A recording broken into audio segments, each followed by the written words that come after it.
Olá, queridos alunos. Eu quero falar um pouquinho sobre direito cambiário, né, brasileiro e também em relação também a direito tributário, né? Nós estamos falando um pouquinho do direito tributário e é importante a gente entender essa relação do direito cambiário. De forma geral, o que é a ideia de cambiário? Câmbio quer dizer troca. Isso quer dizer, né? Troca de alguma coisa. Quando se fala sobre tributos ou relação a dinheiro, é o que alguém dá em troca do outro, né? Com relação à parte financeira. Isso tem muito relação à questão de credor e devedor. Por exemplo, eu dou algum papel que te dá direito financeiro para alguém e assim a pessoa recebe algo. Dou um outro exemplo. O banco dá crédito para alguém, então ele dá cheques para a pessoa usar na praça como uma relação de credor e devedor. Então, alguém dá um cheque, recebe esse valor ou serviço, e aquele cheque se torna um papel de troca daquele serviço que tem relação financeira. Mas vamos lá para a nossa aula com questão contextual. Vamos lá. O que é direito cambiário? Por que nós estudamos isso? Ninguém anda com malote de dinheiro, com muito dinheiro na relação de troca, né? Então, esses títulos, eles são muito importantes para transações de câmbio, ou seja, de crédito e operação de câmbio, né? É alguém pegar, eu vendi algo e recebi esse papel como crédito desse valor devido, né? Então, esse ele é essencial para a relação administrativa de mercado, né? Essa troca fácil, mais fácil do que somente ter dinheiro. Então, o direito cambiário, na verdade, ele regula esse título de crédito para que haja uma certa regulação, né? Para que tenha uma certa organização nesse processo. Ele é essencial para a administração, pois ele assegura que a circulação de valores e créditos seja feita de forma adequada, né? Então, e além disso, tem totalmente relação direito tributário, que é o nosso caso.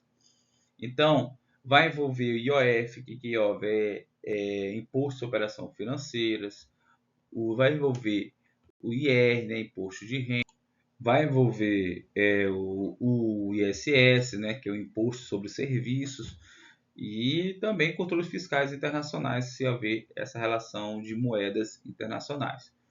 Então, para o direito tributário, essa ideia do direito cambiário é muito importante, porque vai dar essa fundamentação para poder ter essa transição. Quais são os fundamentos do direito cambiário? O principal fundamento é que facilite e garanta a segurança dessas transações. O fato de eu receber esse papel, ou esse título, ou esse cheque, e tem essa segurança que eu vou receber, uma segurança jurídica, para que eu possa receber. Não um papel rabiscado, sem qualquer outro tipo de segurança. Então, o direito cambiário regula essas transações via crédito. Professor, o que é crédito? Lembrando o que é crédito. Crédito quer dizer acreditar, ou seja, eu estou acreditando em uma outra pessoa e dou valor para ela a fim de confiança, né? Então, como eu vou acreditar, por exemplo, vou dar algum papel via crédito se eu não tiver nenhuma segurança, né?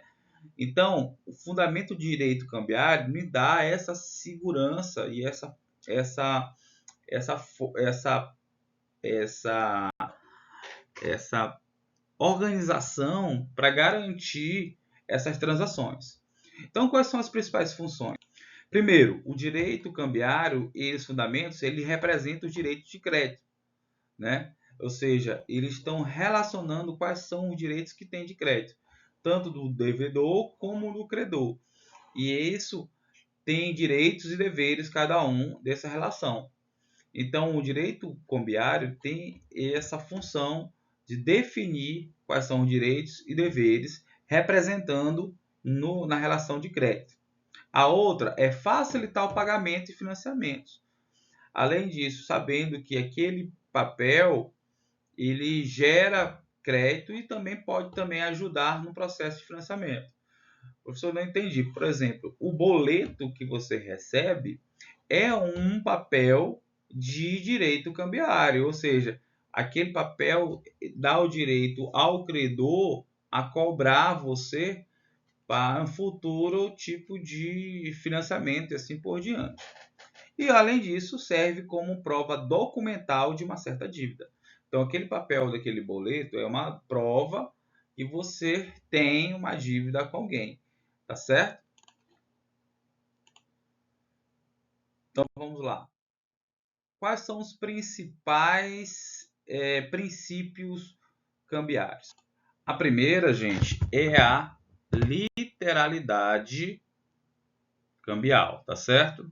O que é literalidade cambial?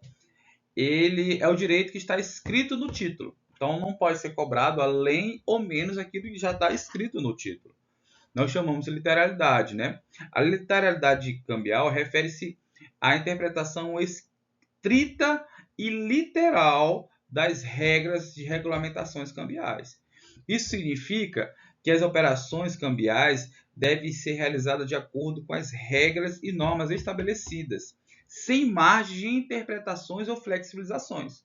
Então não há meio termo nisso, é exatamente o que está escrito. As principais características é a interpretação escrita, quer dizer, as regras cambiais são interpretadas de forma escrita e literal, exatamente como está escrito. A segunda característica da literalidade cambial, um papel no qual tem uma relação de crédito, tem esse princípio da literalidade, é a conformidade rigorosa. As operações cambiais devem ser realizadas conforme rigorosamente as regras e regulamentações que ali estão escritas. E também reduz os riscos, afinal, não há interpretações, né? Ela visa reduzir esse risco em qualquer tipo de operações cambiais, tá bom? Ok? Essa é a primeira tipo, é a literalidade. Professor, o que é literalidade? É exatamente literal. O que está escrito é o que está sendo cobrado como crédito ou devedor. Outra é a carturalidade, né? É um nome até difícil de dizer. A ideia da carturalidade é a ideia de documento, né? Ter um documento, né? A ideia da força do documento. Então, o documento, se lógico, tem documentos específicos, uma regulamentação específica, ela tem uma carturalidade, ela depende do documento. Só posso pegar e cobrar alguma dívida à medida de apresentação desse documento. E isso tem que ser de forma original. Por exemplo, eu tenho um cheque de alguém, cheque de Ademar. Eu tenho que ter esse cheque em mãos para apresentar lá no banco para depois fazer esse resgate desse cheque. Então, tem que ser original e com um papel exatamente conforme. Não pode ser xerox, não pode ser um outro papel ou uma citação do documento, nada. Isso nós chamamos de princípio inegociável da relação cambiária. Então, o original do papel que está escrito deve ser relacionado. Lógico, hoje nós temos papel eletrônico, né? Isso também é válido, né? Lógico, mas tem assinaturas digitais que vão garantir a originalidade desse documento, né? Então, aquele papel ele representa aquele direito e os títulos de dívida ou de obrigações específicas, né? Existe também formalidades, tá certo? A curtalidade cambial ela exige observância das formalidades específicas na emissão de negociação de títulos. Não pode ser à toa, tem que ter um padrão, né? Um padrão exigido pela regulamentação financeira. A relação também de carturabilidade pode ser negociados e transferidos. Como assim? Por exemplo, eu tenho um cheque, recebi um cheque que é um papel cambial e eu posso dar esse cheque como negociação. Olha, esse cheque eu posso negociar e o portador daquele cheque se torna essa relação. Então, eu vou ser o credor e agora eu vou ser o devedor, né? E assim eu posso mudar a minha relação e negociar esse papel com qualquer outros títulos cambiais. Então, quem tem o portador daquele título é a pessoa que pode fazer o resgate. Então, posso negociar esse papel e posso também ter essa negociação e ser transferidos isso. Outra é a autonomia, né? Autonomia, ou seja, autônomo. Cada portador tem o direito próprio de negociar e de fazer suas próprias negociações com relação a esse documento. O outro, dentro da autonomia, é a abstração. Tá bom? É o título exigível, mesmo que o negócio original tenha falhas. Então, mesmo que tenha algum problema de financeiro, aquele papel, aquela empresa quebra, aquele título ainda é exigível como negócio original. Todos esses papéis são papéis extrajudiciais, ou seja, eles não têm valor jurídico para para exigir via jurídica, né? Por direito. Mas você pode inserir isso como prova, documentação, para ter uma exigência legal. Por exemplo, o cheque lá, o seu papel ou um boleto, e aquele boleto ele vai entrar na justiça e aí sim é exigível judicialmente. Aí vai bloquear sua conta e assim por diante.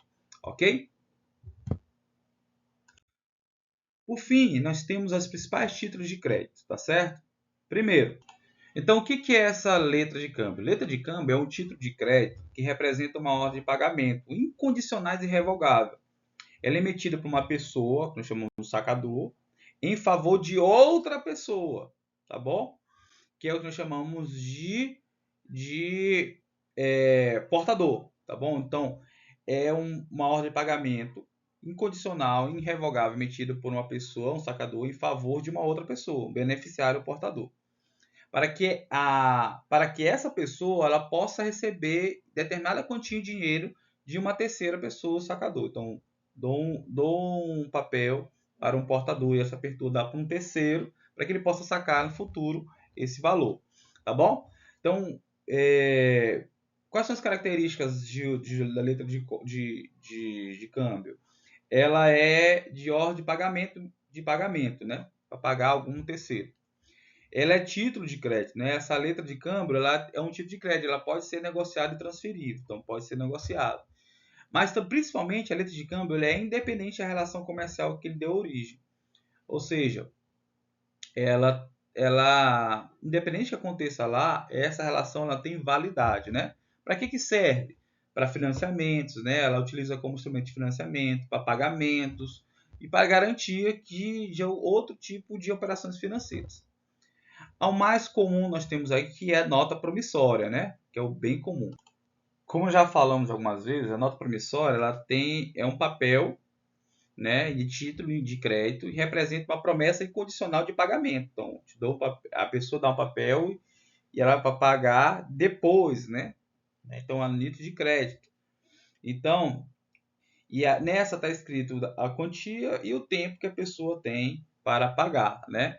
Então, a ideia de promessa de pagamento, ela tem essa função, né? Título de crédito e ajuda nessa ideia de garantia de eminente, ou seja, a pessoa que emite a nota e o beneficiário, a pessoa que estão a receber o dinheiro.